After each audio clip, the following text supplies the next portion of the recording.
Welcome back to Vors Physical Media. I'm Vanessa and he's Charles. Don't forget to like our video. It lets us know that you actually like the content that we are putting out. It also helps YouTube algorithm get more of our videos out there for people like you and people like us. Don't forget to comment down below and keep subscribing. Well, we definitely have another movie review for you. Told you we were going to get back on these reviews. And no, it is not Scream Factory. It is The Darkest Hour with Gary Oldman. Here's the front. Here's the spine. And your back. It is a Universal film. Go. Focus features also. Yes. So this is pretty much Gary Oldman as portraying Winston Churchill.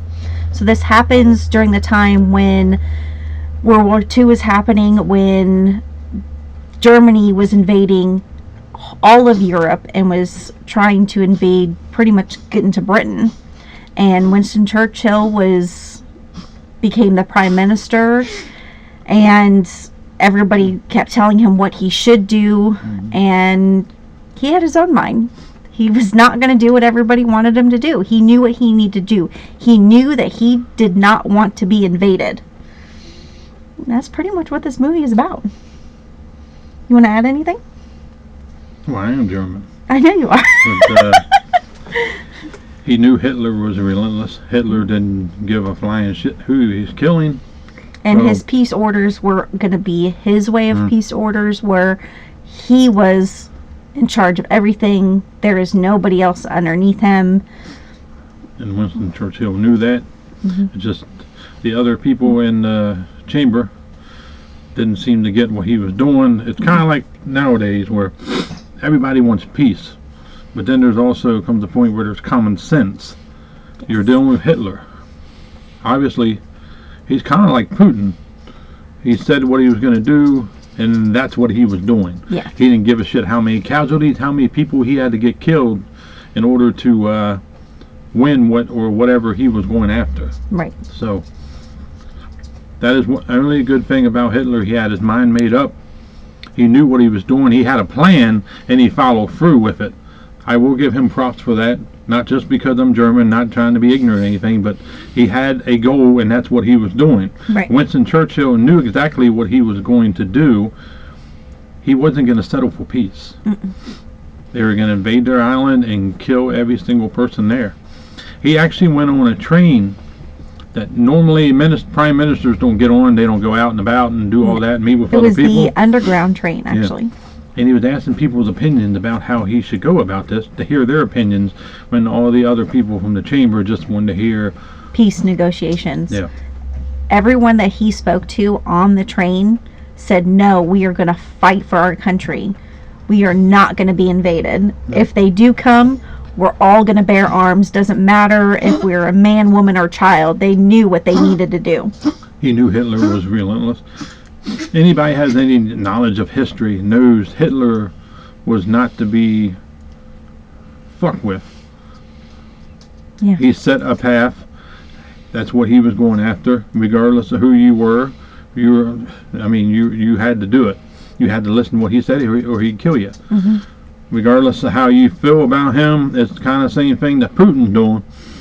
But I mean, I know they're both jackasses, but they had a set of mind of what they were going to do, and they were following through with it. Of course, the president at our time right now, not the one that's coming in, obviously didn't have a clue. Putin knew it. He sensed weakness, because you got Chicago blowjob Harris, then you have don't have a clue what you're doing Biden. He knew. Putin went after Ukraine. Yep.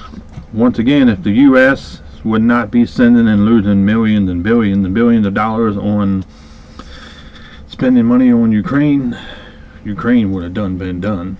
Right. I guess in reality it's kind of like this, except we don't have Winston Churchill. We have Sleepy Joe, which he don't have a clue other than what the next vacation destination he's going to. So, yeah. So that's the proven point. You have the Hitler of back in the day. Now today you have Putin, and of course the fat the fat ass from North Korea, Kim Jong Wong Hong Ding Dong, whatever his name is. We don't know his name. Yeah, you have him. He's a tyrant also. So it kind of all ties in the same. What we're at now in war is what we were back then. Yeah. Except we had some common sense back then. Now we have common sense coming into the White House here very soon to get all those liberal rejects out of there and blowjob Harris back to wherever hole she crawled out of. And but seriously, it's the same thing. It is. Regardless of bringing politics into this, this is what this movie is about. It's politics. You got to be the smarter person. You got to see the clear picture of what's actually going on instead of staying back. Let's have peace and resolution. In reality, you're not going to get that. They would have. Well, Hitler would have had. He would have had a plan.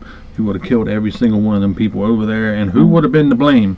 The chamber. You couldn't have blamed Winston Churchill because he had a different set of mind. He knew what he was doing. Yeah, even the King of England, first at the beginning, because Winston Churchill was very blunt. You know, he said what he needed to say, which is kind of like you. You know, that needed to be said, whether you liked him or not. But most of the stuff that was coming out of his mouth was the truth. And the king eventually realized that and said, I'm on board.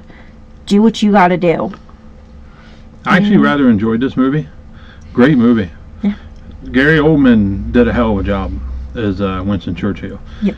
Truly, it did not look like Gary Oldman at times. He actually seemed shorter than what he normally is, but it wasn't. But this movie won 2 Academy Awards, including Best Actor, and he definitely deserves it. Yeah, he actually took the time and actually tried to get every mannerism and everything that how Churchill was. Even members of Churchill's family actually showed up on set and were also there actually at the premiere. Well, you do have some special features. You have Into the Darkest Hour, which runs about 8 minutes. Gary Oldman becoming Churchill. That's interesting. And of course you have a feature commentary with the director. But it's a great movie. Do not expect a bright movie. This movie is very dark and dreary. But it was also set during that time of World War II where over there it was dark and dreary. Yeah. You know, you didn't know the bombs coming over and everything. You got to see some war a little bit here and there. It was mainly focused on him and his idiotic war cabinet that couldn't see any reality. All they wanted to see was peace and negotiation and working with other countries that you should not be working with at that time of being. Obviously, Germany is not the same anymore. No. But, yeah. But transfer on this, I thought it looked damn good because, like I said, there's no color. It was dark and dreary the whole movie. Even when you went outside, it was dark and dreary. Yep. It just didn't. You didn't have a lot of brightness to it. The blacks, as far as like the dull grays and the rainy conditions, I thought the neutral tones. It kind of looked. It looked pretty good overall. I mean, it's not one of these movies going to blow your socks off with how the environment and stuff looks. But this is a war movie once again. And you get to see the dark side of it. But transfer, I would definitely give a 4 out of 5. I can't honestly give this a 5 out of 5 because it wasn't nothing that like wowed me. Right. But it looked good for as the dark and dreary, because that's all you got out of this movie, really, other than the facial expressions and of course, you know, everything like that. But he had a cigar in his mouth pretty much the whole damn movie. You got to see his little the smoke coming off of it and whatnot. But then Gary Oldman actually smoked like 12 cigars a day. But it was in Dolby Atmos. Sounded great. I thought it sounded great. I thought it did too. The dialogue was definitely a lot louder, which was good, because sometimes they spoke low. And Gary Oldman, in certain parts, you actually had to really listen to understand what he was saying, because he was speaking, obviously, through Winston Churchill. He went through a training to learn how to talk like he did. So you had to listen closely in some of those, but with Dolby Atmos being there, you understood every single word. It was clear. And when they showed like different parts of the war, and when Hitler was doing stuff and whatnot, you would hear the bombs. You would hear everything. It would rattle your sofa. Yep. And obviously you got special features. I thought Universal and Focus Features did a wonderful job on this movie. I was wary when I got it. I don't know if I'd like it or not. I do like Gary Oldman, but certain war movies, I gravitate towards Like if they're more. very slow, Yeah. he's This like, started no. a little bit slow, and then it picked up. It got you interested in what he was doing, how he was doing. Then you had Hitler coming in, so that got more interesting to see where Hitler was coming from, even though I already did. But it was nice to see him in there, see what he was doing, and his plan, and what moving forward, and then his plan, how he kept getting aggravated with his cabinet because they were just too stupid to see the reality of what was going on. I'm glad he went the route he did. They finally listened to him. That's what people need to listen to, but a lot of people do not. But and he actually saved a good amount of people. He saved majority of the 300,000 troops that were in there. So the troops were down there fighting, and obviously you got to look out for them first.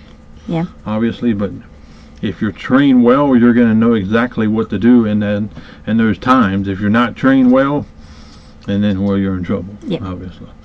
I mean, if you're trained by Kamala Harris and Joe Biden, well, you'd be shot in the first couple seconds. He'd fall in there and fall asleep. She'd be getting in there, getting on her knees, and well, that'd be the end of it, right? But that is our review of The Darkest Hour, with a little bit of political satire also. So, but regardless of the Sleepy Joe and the White House shenanigans, this is highly a recommended movie, especially by me. Down the board, I would give it a 4 out of 5. Right. You? I would do about the same. 4 out of 5? Yeah, because like you said, there wasn't a lot of colors, nothing that like wowed you, but overall this is a really good movie. I really enjoyed this. This was actually a first time watch for both of us. I would definitely highly recommend this, whether you want to buy this now or you can buy it when it's on sale, but definitely check it out.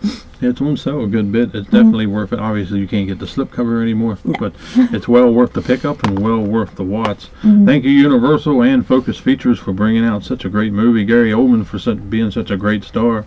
That is our review on The Darkest Hour. We'll see you on the next one. Bye.